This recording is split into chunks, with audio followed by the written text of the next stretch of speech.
Yeah, with an Engage presentation as well. If you use Engage, it measures the time on each slide. So, if on this slide you're supposed to ask one question and we spent 17 minutes on it, probably a little bit of insight into that. This is probably where things went left. So, That's right. if you can combine Engage with the recording, even better. So there's other like presentation software that has that benefit too. Yeah, that's great advice too. And I think that this is what kind of back to the beginning of the conversation when we were talking about like everyone's worried about like, man, do our leads suck? Do the Google why these Google LSAs are down a lot? What's going on?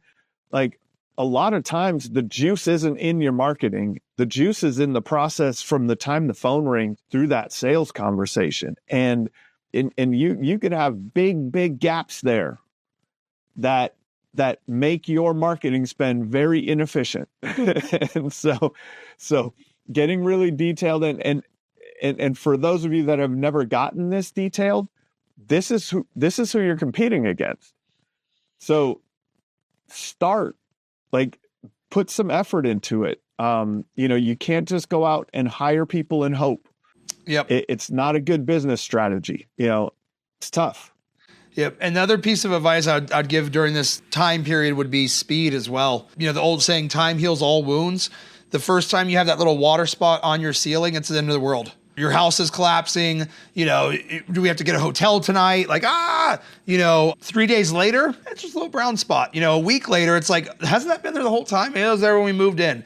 So, if you present now 8 days later, I'm not as motivated anymore. I'm just like, yeah, well, but if it happened last night and you called me this morning and we're talking later today and we go over the photo report and I show you the photos that, hey, this is what you're seeing inside. This is what's happening on the rooftop. And you're like, I knew my whole home was going to collapse. I knew it. And then it's like, all right, I got to get something done because we're right next to what just happened that gave you enough activation energy to call me, but every single day that's going to drop down. Then also, if you think about the other people you're competing against, if I get my quote, if they call in Monday and we speak Monday, if you're not till Friday, they might not even sit down with you. But also if now you stretch a week out to get them a quote, maybe now they get 5 quotes instead of 3, or maybe now they take 2 weeks to make a decision instead of 3 days, or maybe now they take, 2 months instead of 2 weeks.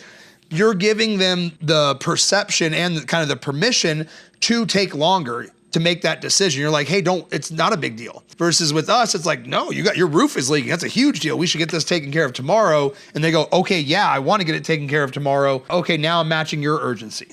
Yeah, that's great advice because it's crazy how fast the urgency fades. Right? Yep. We just we just talked about some of the stock market dipping and people freaking out. I'm already seeing people feel like, oh, well, it wasn't that bad. Like, oh, maybe, Everybody's like, oh, it's just the way it is. Just going to go up and down. We're good. I'll be in the middle. Yeah, we're all right now, right? But in the moment, oh my gosh, the world is collapsing. So there's a lot to that. What have you seen? You guys do a lot of marketing. I know you do a lot of LSAs. You do a lot of other marketing. What have you seen from the marketing side of things? And then I know that you went to a conference recently where a lot of big time marketers and big time lead aggregation companies were you got to hear some conversations going on there. What is it? Let's move to that lead side. You got to squeeze the juice, and I implore people to do that.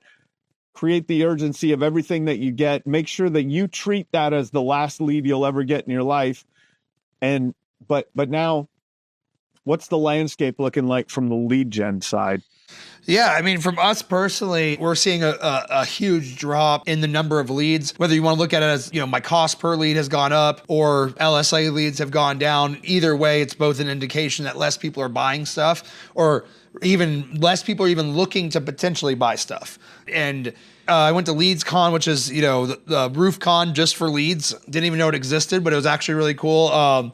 And it was interesting because like all the biggest sponsors, like none of them I even ever heard about. It's like a step above the people that you hear about, because the people you hear about are the ones that resell like their stuff, like at the very, very top. So these guys are generating, 10,000, 100,000 clicks a day, and then it filters out to all the resellers that then, eventually sell it down to us for our 10 leads a day. And so, what they mentioned is exactly that they're seeing, because they have, a ton of different aggregator sites that, the same person will put info in, to multiple sites, and they're seeing an increase in the number of form submissions per person, which is the same thing that I'm personally seeing with my team. The same thing that other RSRA members have mentioned is that instead of getting 2 or 3 quotes, people are getting, 4, 5, and 6. When people have this kind of, uncertainty and fear, it's like, well, let me just get one more so I don't have to make a decision. And it's the same number of people looking for stuff, but just looking for more people. So to more companies. And so they mentioned, in a couple of the panels that it's going to be really important to have your intake process dialed in, because it's going to be more people fighting over a smaller pool. And I think we're going to really, really see a massive shift in the amount of lead volume we're already seeing it now, but really over the next 6 months. I think it's going to more and more is going to come through on, your cost per lead increasing, your quality of leads going down, because, how we judge a quality of a lead is how many other roofers have they spoken to, and how long have they been looking for a roof? Well, if naturally the average homeowner is now going to talk to 5 people and take a month to make a decision instead of talk to 3 and make it in a week, all of us are going to say that same exact lead that last week we were like, yeah, I want this lead, is now like not a very good lead. It's a tire kicker, because they've already gotten 4 quotes. And so psychologically, you're going to go into it thinking it's a tire kicker when that same person would have been in your pipeline with 2 quotes 6 months ago. And you would have went in like, oh, I'm the last man in here, the third quote, this is perfect. So I would just kind of say for everybody to expect that and to be more prepared for that. And it's just, it's happening at the largest levels. Everybody was talking about it at LeadsCon. It's going to be a challenge, over the rest of this year. Yeah. And that's the interesting aspect of it that you mentioned, is it's stretching out the buying process. And is that what made you kind of make a shift in focus to like helping them more with making that decision faster and creating urgency on that in the intake kind of aspect and through the sales process? 100%. It's now what we really tell the sales team is like, we're there to help them make a decision. And then once they make a decision, then we're there to help them choose Reimagine, and kind of really shifting that thought process of making it almost like a 2-stage close.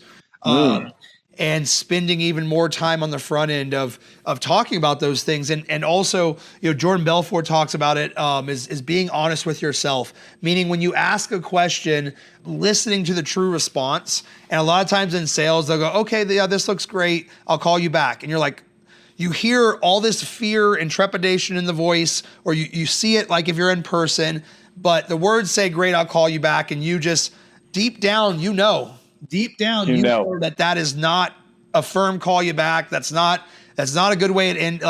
But you just go, okay, great, and you close up.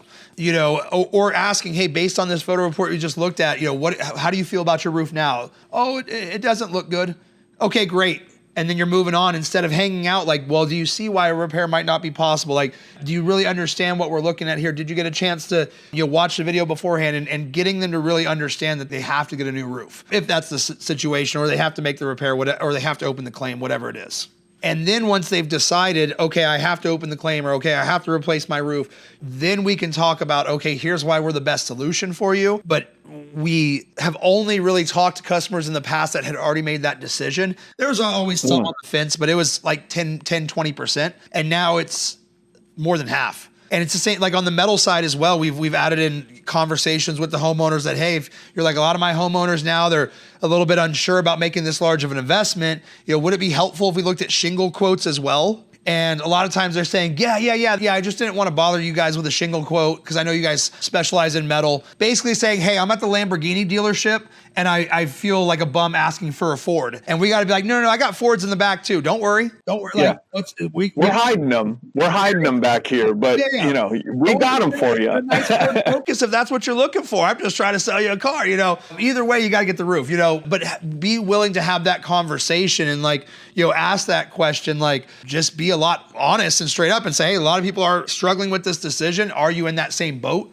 And then once you say then people just dump. And now they're just telling you, oh yeah, I wasn't really sure about this. Okay, well, let's talk more about financing. Yeah, you mentioned that, but I just didn't really want to. And now they express the real underlying issues of what's going on. And then we can help work them through it and help show them that, yeah, okay, you're scared, but guess what? You're going to be scared in 2 months and your roof's going to be more expensive.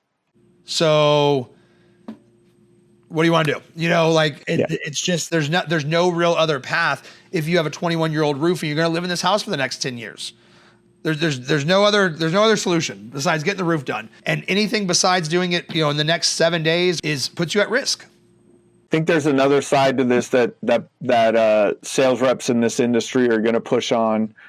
And that is they're going to try to sell to people who don't want to buy. Or who they feel don't want to buy, or maybe I'm not putting it right, but it just came to my mind. Like you said early on in the conversation, not everyone is your customer. And so are you trying to more quickly determine if they're in buy mode now? Or because if you don't have a lot of opportunities in front of you, sometimes you try to overdo the opportunities you have. If that is that making sense where I'm going with this? Like 100%. Yeah. And so, but I think also, it kind of comes with those honest conversations.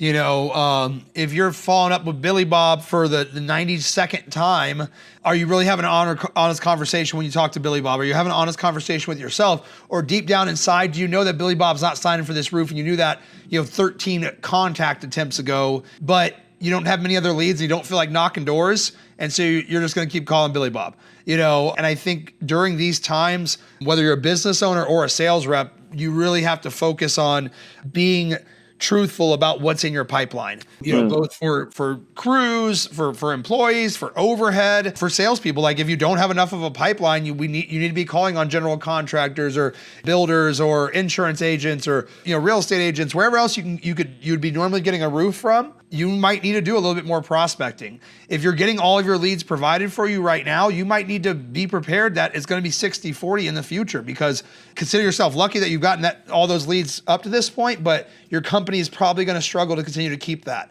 It's something that business owners and sales reps need to work together on and understand that, in these more difficult economic times, like we got to be sharper. We got to make sure we're calling that lead, within the whatever your SOP or your standard is, following the process, because we got to maximize every lead. But also, if we're spending 3 weeks following up with Billy Bob, is that meaning that you're not calling the new one that just came in? Or is that mean you're not out there, prospecting or doing whatever else, or calling your referrals, et cetera, because you're kind of just staying busy with the easiest thing possible? Yeah, that's what I think a lot of sales reps will do, is just stay busy with the easiest thing possible and not do the hard thing. All right. So kind of to bring it all together, if you're coaching one of the RSRA team, members of the RSRA, one of the companies, and they're like, Cody, all this is going on. You got a couple minutes with me. What the heck should I do? You should be the best at what you are. Meaning that if you are a, $2 million company and it's Bob's Roofing and you're Bob, you need to lean into that, because guess what? Right now, Bob can offer better prices than the PE-backed firms. And Mr. Homeowner, do you really want to support the big man right now versus the little guy that's just trying to, support the local community, blah, blah. If you're the big guy, hey, guess what? Do you really want to go with Bob, who's right now really, really difficult economic times? Businesses are going out of business left and right. Is Bob going to be around in the next 3 years or in the next 3 months even?